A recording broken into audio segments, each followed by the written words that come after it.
Hounds, welcome back to the channel. We are once again sitting down with greatness. We have Yaoyao, we have Jane Doe, we have the fantastic, ever talented Kelsey Jaffer. How you doing today? I'm good. How are you? I am doing well. I'm so excited for this moment, and I don't know if you, I know you can feel it in the community. Your character is coming and it is something special. People are into it. I'm shocked, honestly. Like, you never expect, I don't know, you do your job, you get paid, and you're like, well, that was cool.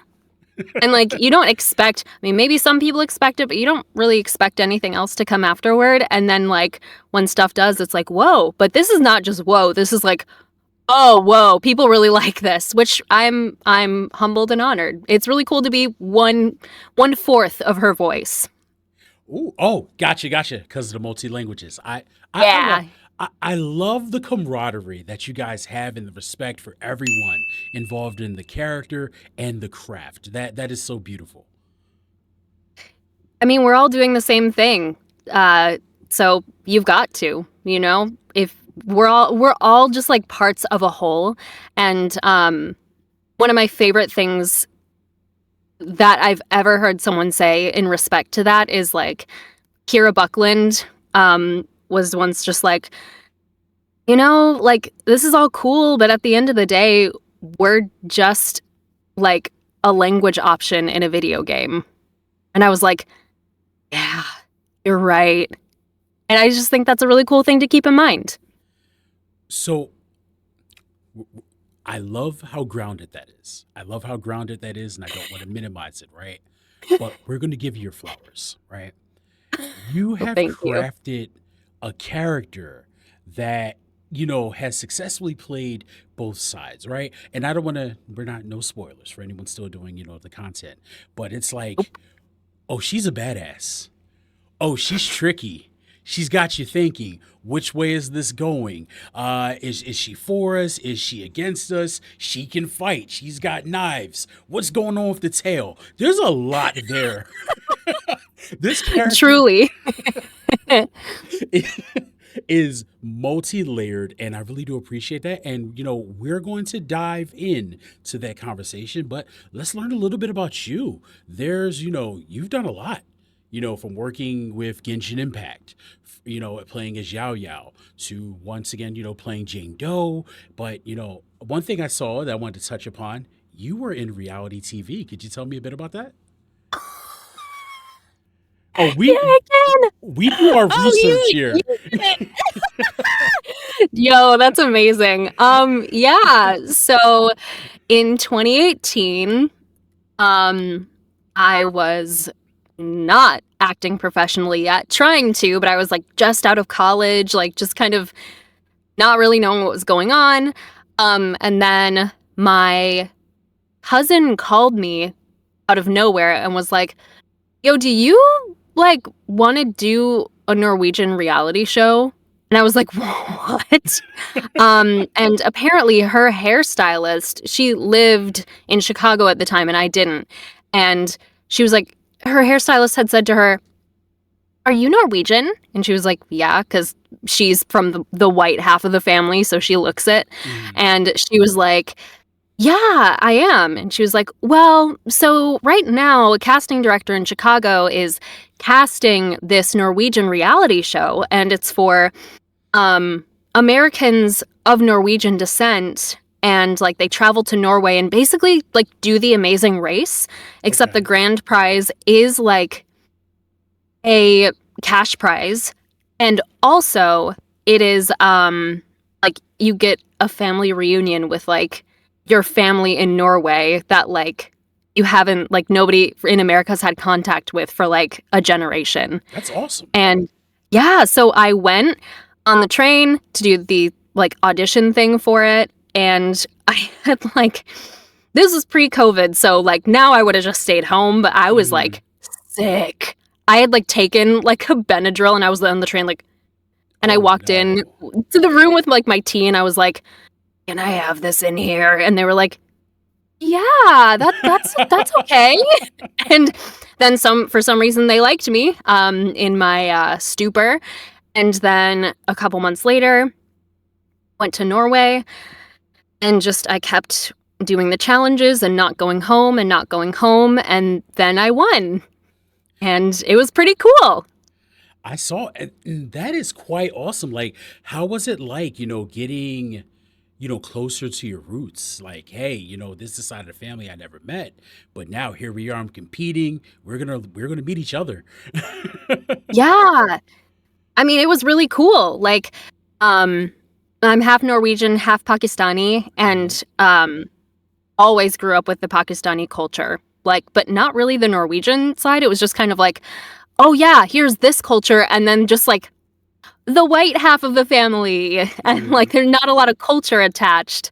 But it was really cool because like I was introduced to a lot of that, and like they would take us to places every couple days. There would be like one of us would have a moment. Like they would Mhm. be like we all kind of knew where our families were from in Norway, but we were just on this big bus, Yeah. and then we'd be all like looking at road signs like "Under Stavanger.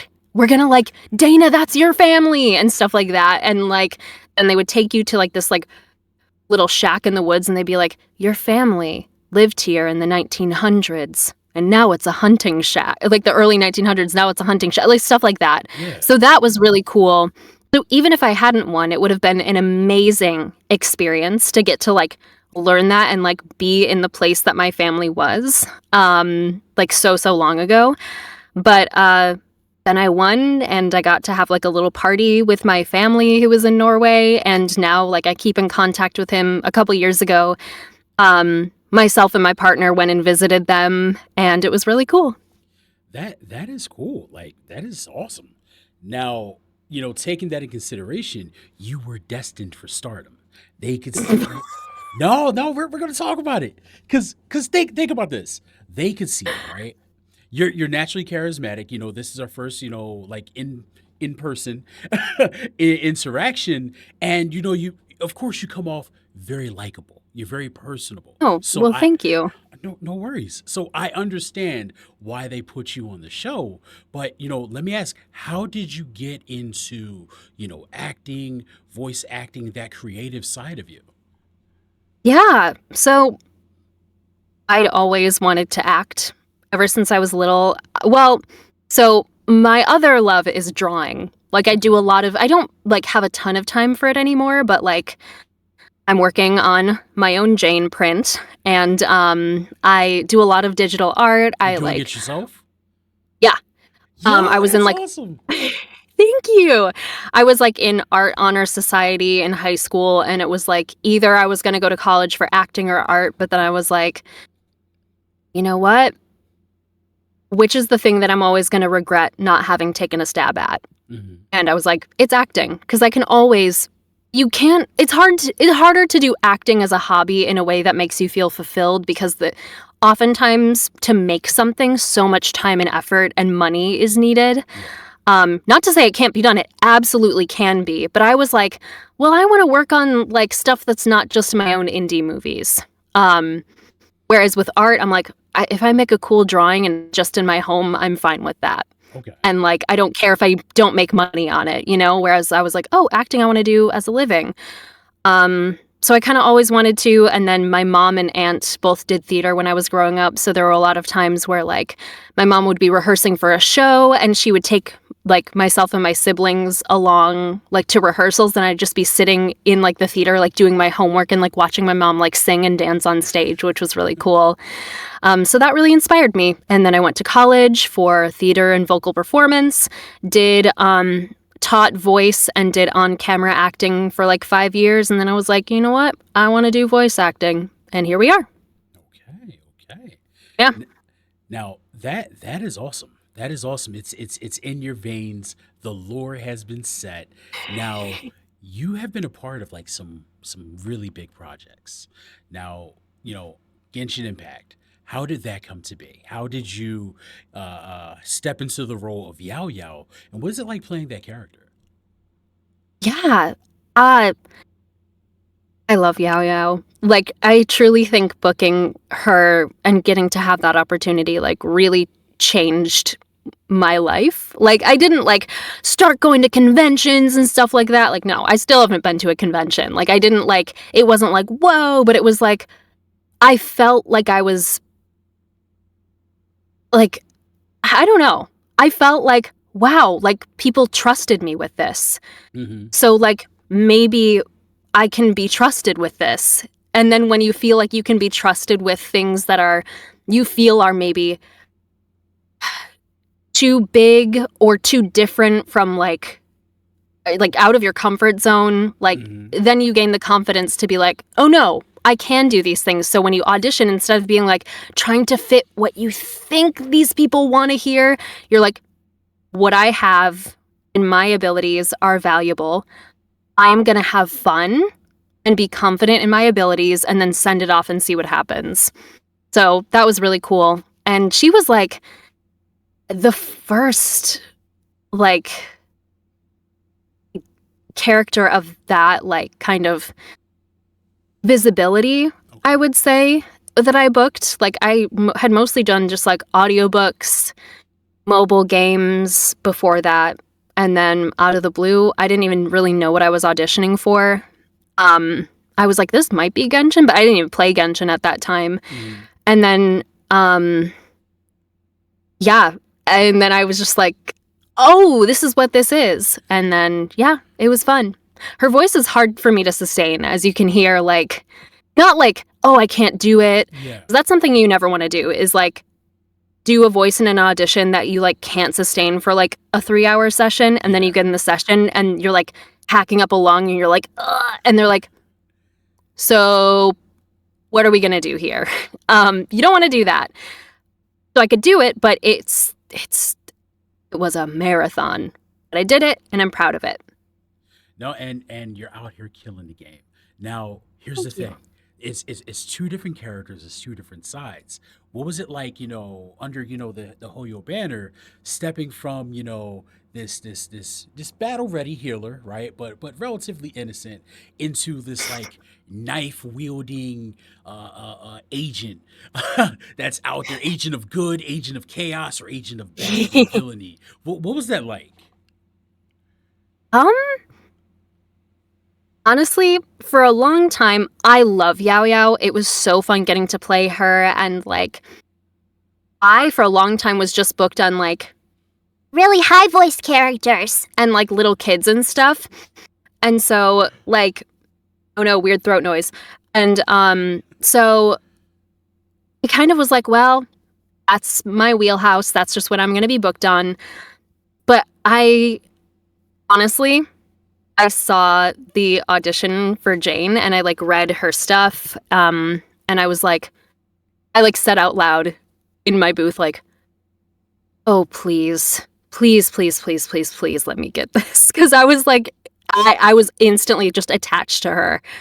I was just like, one of those things they always say, set it and forget it with auditions. Yeah.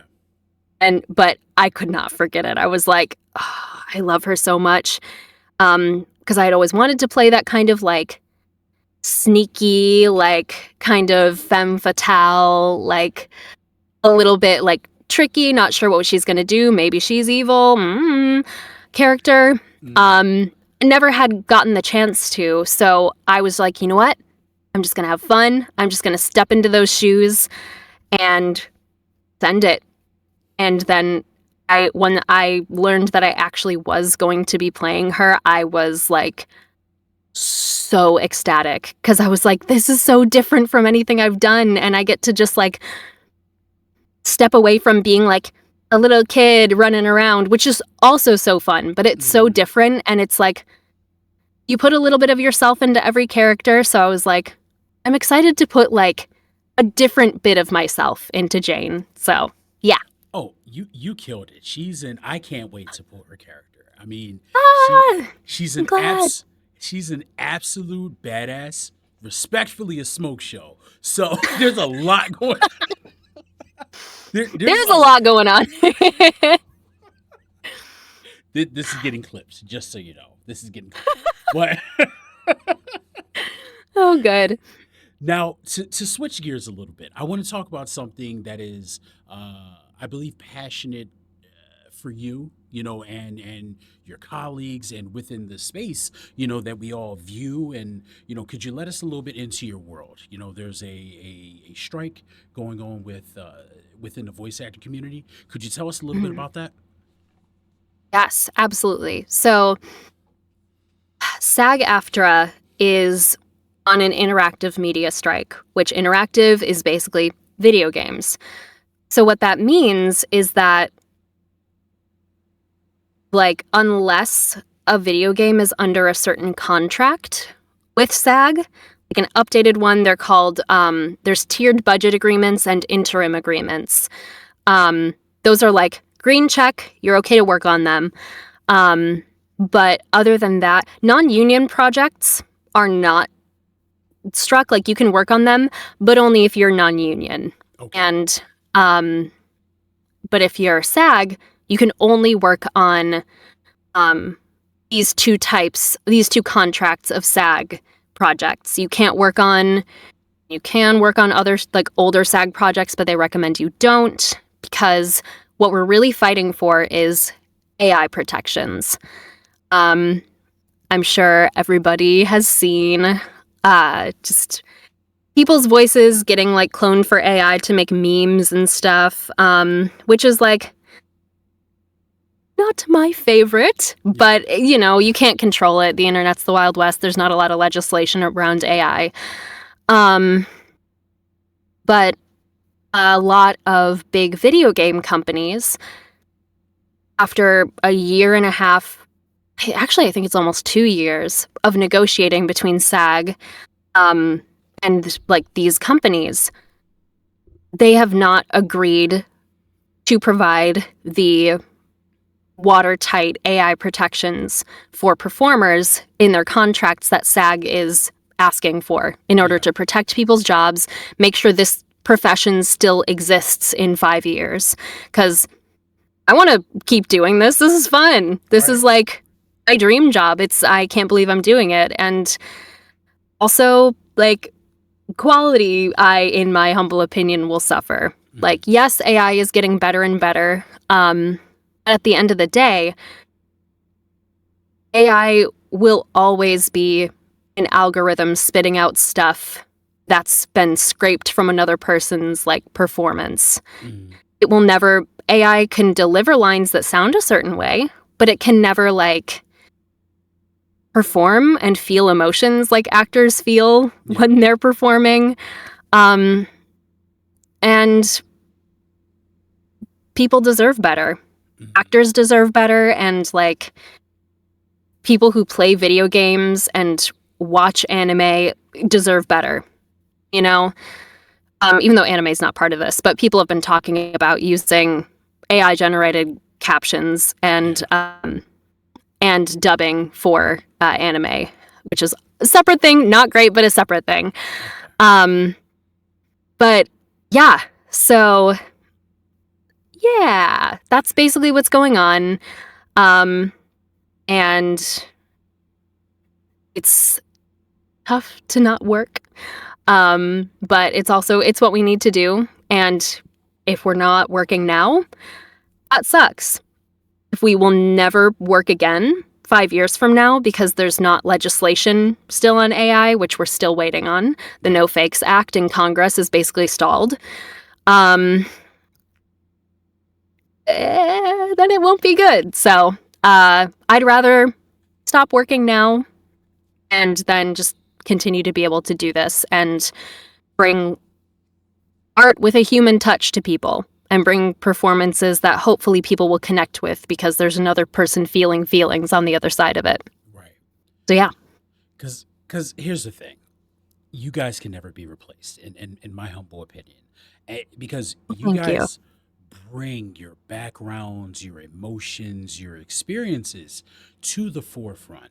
And from an anime standpoint, from a gaming standpoint, we connect with these characters. And it's because, wow, that performance blew me away. That little inflection, as they delivered that Hmm. line, or it's like, man, I can feel their pain in this moment. AI, it's a great tool, when used ethically, right? Because I'm not gonna Yeah. act like I use AI for different things to help with my production, right? But when Sure. It can be used in so many, like, in to streamline production for people who don't have a team and are yeah, just like themselves just doing stuff for like medical research. yeah, It can be, like you're saying, it can be used for so many really good things. But why are we using it this way?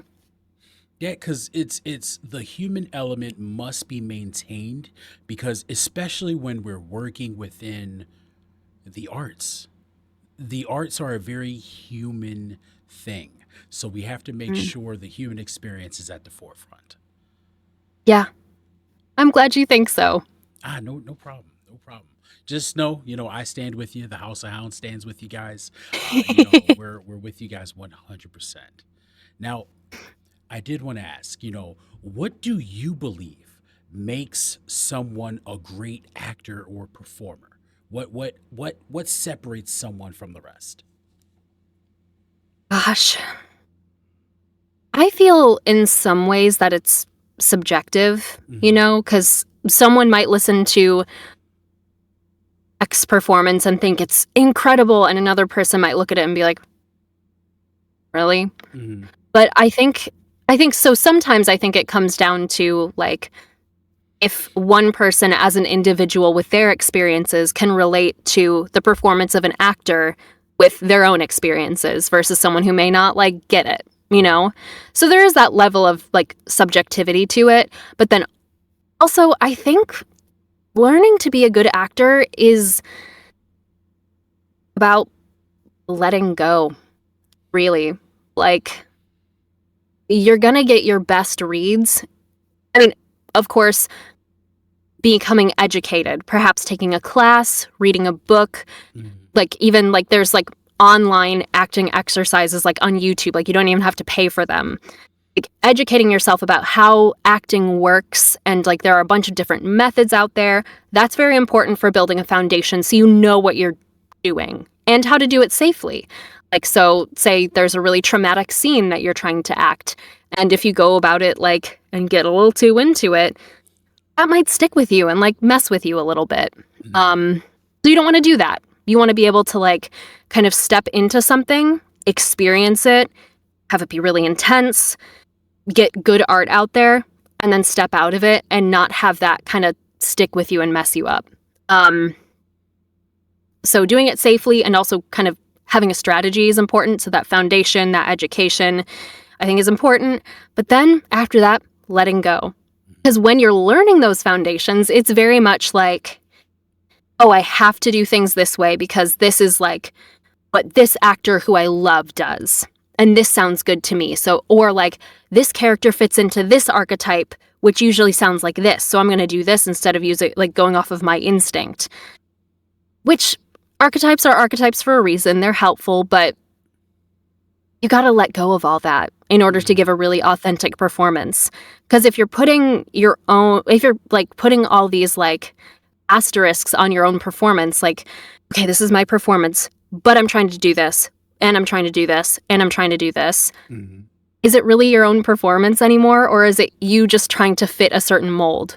So, like, for your reads to really come across authentically and for you to just like feel good about them and not like you don't know how you did. Like you do something and you're like stressed about how it might sound to another person, even though you don't have access to that knowledge, right? Hmm. You don't know how another person's going to get. You can just do it and feel good about it because you know you were in it and you weren't judging yourself. And then you step out of it, send it off. I think, yeah. So I guess that was a lot of rambling. I guess like No, no. a foundation of education about like so you have a strategy and do it safely and then just like learning very slowly to let go of things and just do. No, and trust me, that was not rambling. We're dialed Okay. in. We're listening. I was like, there's a lot of, like I like to say, little nuggets. It's like, hey, you're pulling yourself into this world.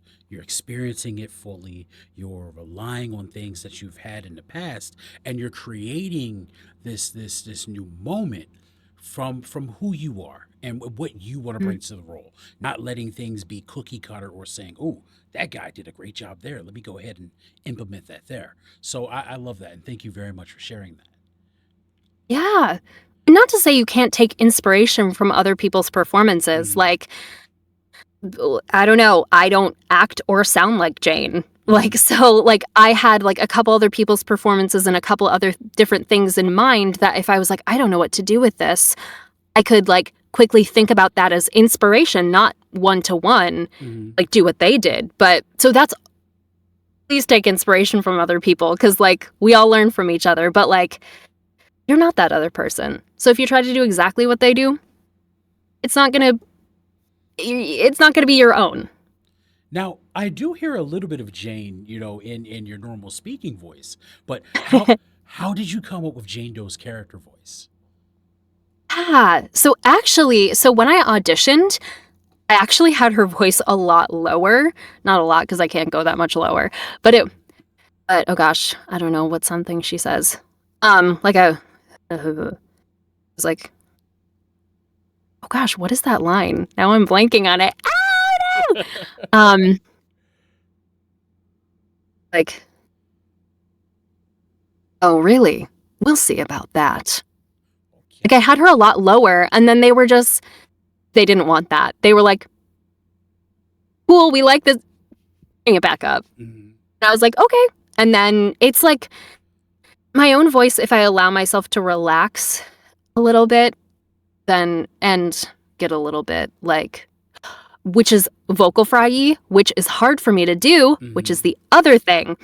I recorded Jane's audition at like the end of a batch of like probably 10 other auditions that day. So my voice was a little more textured because it was tired. Yeah. And then when I got into my first session, they were like, okay, so yeah, this. And like, we also really liked how textured your voice was. We liked that. That's like really cool sounding. And I was like,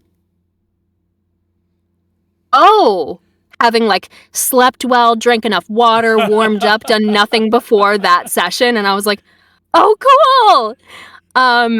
So basically my strategy then going forward was to, I would take a nap like before most of my sessions and wake up like 20 minutes before, which is I was also terrified about because I was like, if I like don't wake up, I'm gonna be late to my session, and that's not good. So I like set a bajillion alarms, but I would like, um, yeah, I would just take a nap before so my voice. And if we were doing battle stuff, do as I say, not as I do. I wouldn't warm up that much. Um, because I didn't want that texture to go away, like the Mhm. vocal fry. Otherwise, it wasn't what they were looking for. So I would like not warm up that much, and I would just wake up from a nap and just be like, okay. And I would just get in the booth and do it. And but then when we had long sessions, my voice would slowly warm up over the course of the session, so it would start to sound less Janey. So I would Mhm. really have to like try to make the vocal like fry happen. But you know what? It worked. I did it, and yeah, I it was a kind of a mess. But if it works, it works. I absolutely love that. I love how everyone's like, "Hey, you know what? This was my strategy for coming up with this character and this voice." Other people's like, "Oh yeah, I just go in and rock it." You're like, "I take a little short nap and we're ready to rock." I can't do that. I take a nap, I'm going to the world for the night. You're out for like 6 hours. That is it. My wife, she calls it dad sleep. She's like, only a dad can sleep like that. So That's so real, though. That is so real. she's like, that's just a Oh my gosh. piece of being a dad. Cause like it's not, let me preface this because she's gonna watch it too. It's not like I don't when we have twins, right? And when our twin Oh, that's girls awesome. now, right now, I love my girls, right? But when they first come home, having a baby is it's a little rough, right? Everyone Mm, knows that the first couple nights are rough, but when it's yeah. twins, they play off of each other. It's like, oh, Oh, you're chilling, you're relaxing. Oh, you're crying. They say, oh, my twin is crying. Time for me to cry. So now everything is in stereo. no. And my wife Are is they like, identical? no, no, it's my So that's even weirder that they're so like, yes, yeah, we're dialed in. Oh yes. no. Now, my one daughter looks just like my mom. It's crazy. It's like I'm raising Oh, my mom. It's very weird, but it's awesome. And oh, that's sweet. and my other daughter looks just like my father-in-law. It's really crazy when you see it. Like genetics are such an odd thing. That's Um, wild.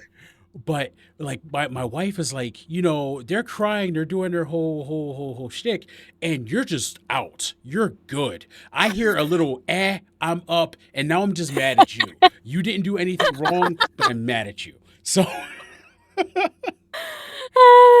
that Oh no. that's how we got into the realm of dad sleep and it being That's sweet. a luxury, I That's guess. awesome. Yeah, that's a skill for sure. Seriously. Oh my she's gosh. she's gonna see this video and be mad at me, but that's okay. I love you, babe. I love you very much. But, but let me ask. I see, you're on YouTube, you're on Twitch, you got your content creation going. How does it feel? Oh no, no, no. I've watched some of your stuff. It's great, and like I said, you're very personable. Gosh. How do you feel about that element of things? On Like that content side. creation? Yeah. I wish I could do more. I used to stream, but my computer like doesn't work for streaming anymore and we're in a strike, so I can't exactly go buy a PC. Would Mm, love to stream Jane polls. Would love to stream her story. Can't do it right now. So it's unfortunate, but just gotta I don't know. Maybe I'll do it later. Who knows? So I wish I could do more of that, but can't right now. Um, but record I yourself and hold still it for later. But no, I'm who knows, I might. But yeah, I do write my own music and because of the strike, because I have more time, I've been getting back into that a little bit. I'm working on a song right now, but it's like it's slow going cuz I don't have like this is mostly just for fun. I don't have like a record label breathing down my back, so I'm just kind of mm, doing it like whatever. But yeah, so yeah, that's kind of it. Like I don't really do I wish I could do Twitch. I miss it. But and I just kind of YouTube, I will likely never be someone who like posts regularly.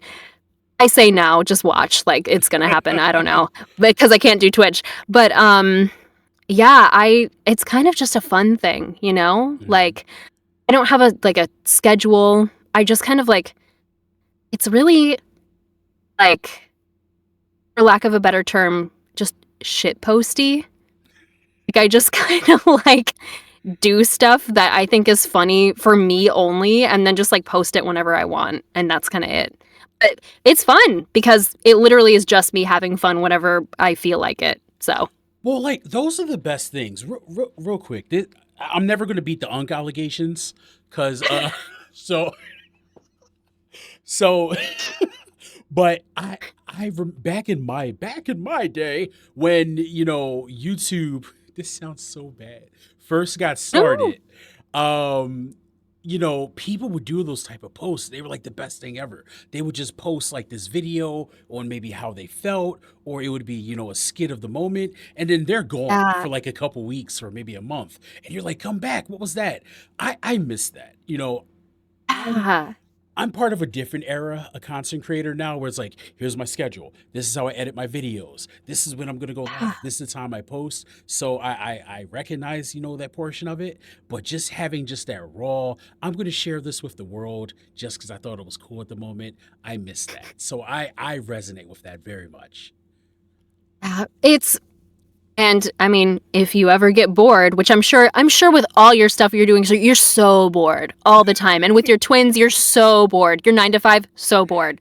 But like, you could always do it. That's true. But like, I used to, for a brief time, work for like a small media company, and I helped with their content creation. And so I never felt the pressure just on me, like, you have to get this in, you have to post at the same time, blah, blah, blah, blah, the algorithm, Mm. monetization, but like, I had a little bit of that because like I was part of a team that did that. God bless you. It was wild, and I was one of like 7 people doing it. So like doing it all on your own, I have so much respect. Oh, starting out, you're just like, oh, I'm just gonna do this. I'm gonna play it this time. I'm just gonna have fun. It's you're doing it just because you just enjoy it. But then Mhm. people were like, hey man, that's cool. When are you going live again? Or when's your next video? And you're like, oh, okay. Oh, I have to know that. Yeah. Oh And I'm like, no. I don't know. But then you find your way, then you hate it, then you love it, and then it just becomes a part of you. Like Yeah. my name is DreddHound. It's tattooed on my skin because I feel that Oh, that's awesome. that's who I am. That at the core, you know how Batman is like, my name is Batman. Bruce Wayne's just a mask. I'm DreddHound. You know, That Josh rocks. is the guy who handles the day to day, but Dredd is the person who I truly feel I am.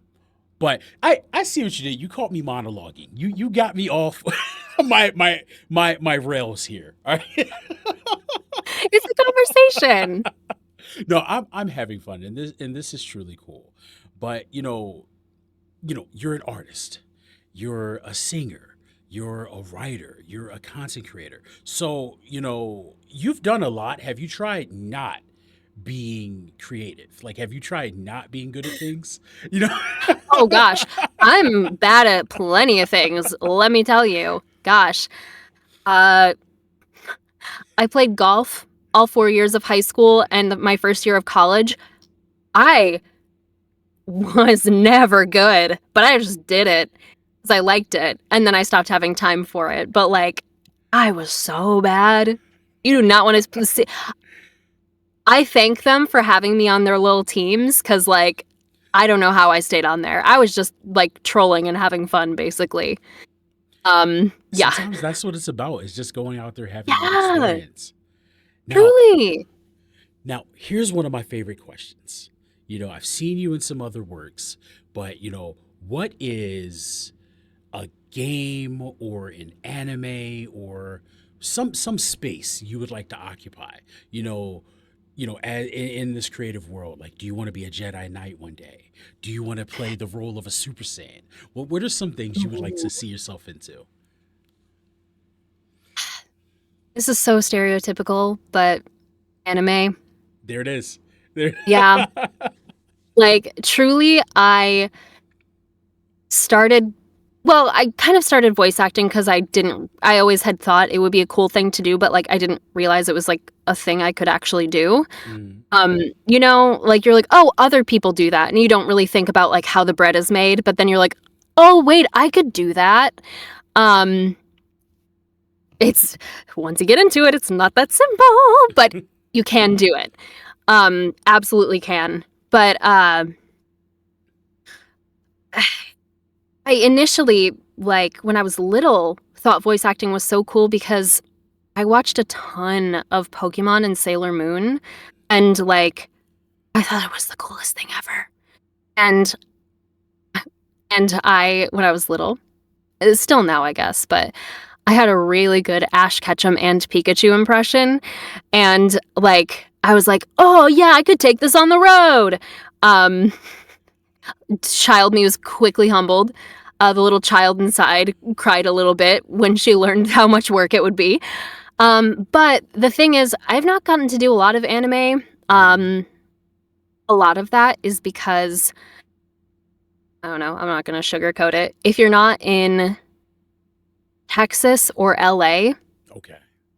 people don't like, almost everything else is remote. Like commercials now are mostly remote. A lot of video games are remote. I get why, they don't want to do anime remote, but we've Mm. done it and it's been great. It's a different Like, world now. it doesn't have to be, but they just, I will zip my lips, but they just, yeah, it's Well, I meant it's in the different. sense. I meant in the sense in agreement with you. It's like we can do it. Oh, Yeah. yeah. I mean, yeah, we can. They don't want to do it that way anymore. I won't get into it. But there are very valid reasons that I understand, and also Mm. I'm sad about it. So yeah, I would I would fall to my knees in Walmart crying if I ever was able to be part of Trigun Stampede, because Trigun is one of my favorite things on this earth. Like, if I, Yes. my dream would be to voice Millie in the new season. I can see that. I can see Oh, well, thank you. That would be really cool. But that's like one of like the OG Adult Swim Cartoon Network deals. I you have my respect. You have my respect. I you. fully endorse this. Okay, I'll be front row center with the popcorn. Say I spoke to her once, but Oh my gosh. Uh, but yeah, that would be really cool. Right now, I think, yeah, or Chainsaw Man would be really cool okay. because I really love Chainsaw Man. Um, but yeah, just any anime, because it was the thing that made me most excited about voiceover, and now it's the thing I've done the least. So, so that'd be very cool. Trust me, I foresee that turning around. I like there's you know how you just you come around some people and you pick up this energy, this aura. You have this very positive like feeling and light where it's like if she pushes in any direction, it's just gonna work out for her. So Oh, well, that's very kind. Thank you. no worries. And you know, I try not to do too much research before an interview because I want things to be organic, but just seeing your interactions with so many different like people and creators, no matter how small or big, I'm like, man, that's genuine. You know what I'm saying? Like Oh, that was really cool to see. So and having this I just, conversation with you, it's awesome. oh, thank you. Well, likewise, you're like so easy to talk to. And it's just fun, getting to like talk to other creative people about things that we all like. Like, that's just having a good time, Yes, you ma'am. I know? agree. I agree. Yeah, Now, just a good time. where can we find you? Where can the hounds check you out on the internet? So, I am mostly just on Twitter/X, which is you do hate to hear that on some level, but It's it's it's the PvP weirdly, app. yeah, yeah, exactly. It's like the fighting at 3 a.m. in Denny's of apps. But like it's weirdly good for networking for voiceover, which is Mhm. why I'm on there. But yeah, but I'm on there as Kelatonin. That's melatonin with a K. And then I'm on YouTube, just Kelsey Jaffer, if you want to ever see my shit posts that are just Yes. stupid. And then Twitch, which hopefully I'll get back on at some point, hopefully sooner than later, is also melatonin with a K. So yeah. Come through, come through. Listen, I really appreciate you coming by and sitting down in the House of Halls. I'm tired. I'm tired. I'm not even going to fix that in post. I appreciate you coming through and Leave it in. sitting down in the House of Hounds. You have sat down with greatness. Make sure you guys follow her wherever you can. I'm dropping the links down below. Support her, support the VA, support the human element in this craft, in this medium that we love. You have now spoken with Kelsey Jaffer, awesome human being, great performer. Make sure you guys stay fierce, keep gaming, and welcome to the House of Hounds. We're out.